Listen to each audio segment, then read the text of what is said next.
What's up, guys? This is that really gross guy, and here is my Volt, what I call the Energy Recon build.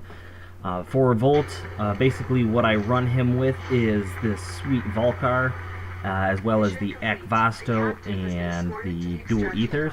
And what I love most about this build is, as you see it throughout this gameplay and the build, he is built for a non-potatoed and non-Forma build. So this build for sure, anyone that can add a potato in or some Forma has so much room to expand. I managed to go 20 minutes on survival, which I believe is the most viable time to get all the rewards that you can get. I don't see any reason to go less than 20 waves on a survival, so every build that I do, make sure that I can at least do that.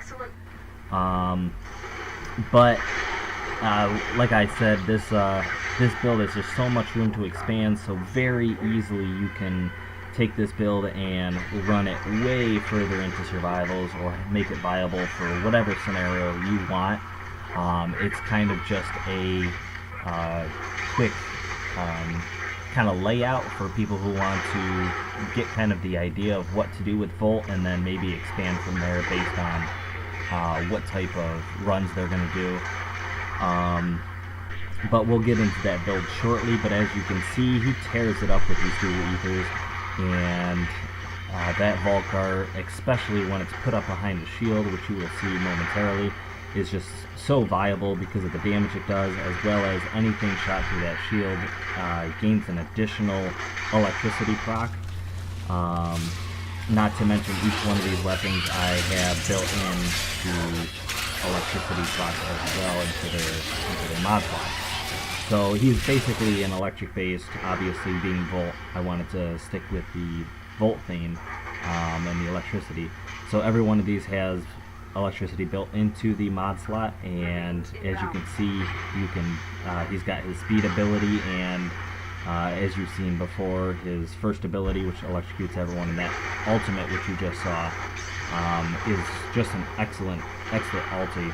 But when it comes down to all that, you can mod for any one of those specifically, whether it's duration mods for speed or strength mods for his other powers, his offensive powers.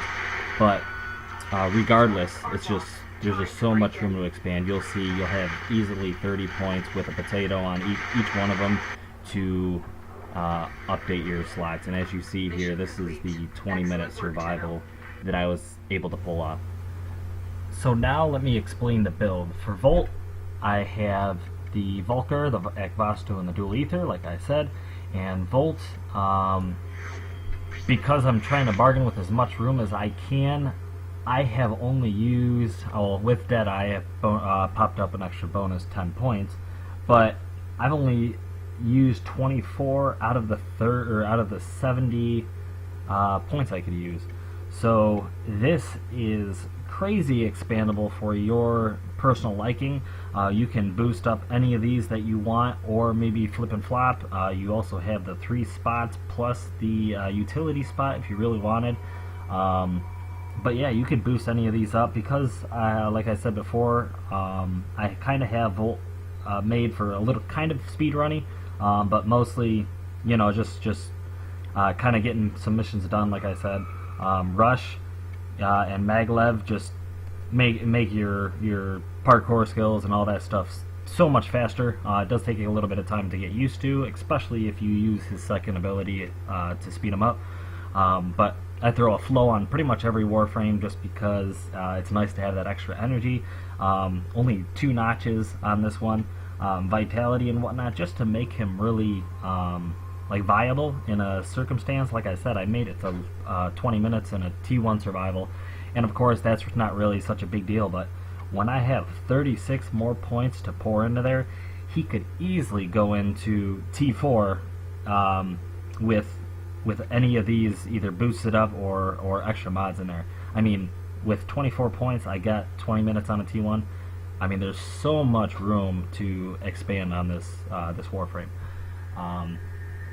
I mean, there's so much you could do, like I said, but we'll go into the Volcar, and just like I said, this sniper rifle just fits so well with Volt. Just the design, it just matches the design of the Warframe, I think.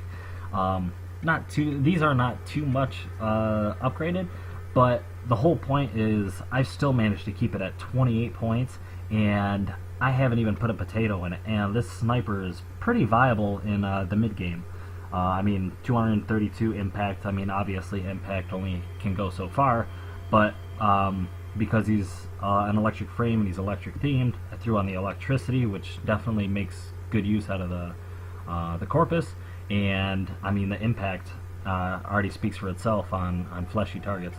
But I mean, if you can get Crash Course, I suggest it because it's an excellent mod. You've got Rupture, Stormbringer, and High Voltage for the extra electricity. Not to mention it brings the status up pretty decent. And like I said, there's so much, especially if you potato it, there is so much room to expand. And now that we move into the Agvasto, these are just great little sidearms. I mean, you saw them tearing up these Corrupted, but add a little bit of power with the Hornet Strike, some impact damage, because I guess it is mostly slash, but yeah, it's pretty well rounded for a weapon. But yeah, boost up the damage a little bit. I just boosted up a little bit of everything, and without a potato, I mean, these could go up so much higher. All this stuff could go so much higher. Critical damage, not really necessary. It's only at 21% with the critical chance. I was gonna boost those up just because, I mean, I think it's what, 12 rounds? Yeah, 12 rounds in the magazine. That's 12 pretty good chances of landing a crit. I mean, technically, that means you should land a crit at least twice, if you mathematically, statistically. Not to mention multi-shot is going to boost that up like crazy. You can add some more multi-shot to that, and this gun is just a great little sidearm. And then of course the dual ethers. These are just so fast. Obviously, pretty much every melee ability want to have a maxed out stance. Yes, you could take this into the Swirling Tiger and boost up its mod capacity.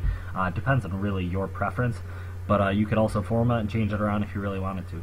But the idea is to get that mod capacity up as high as you can.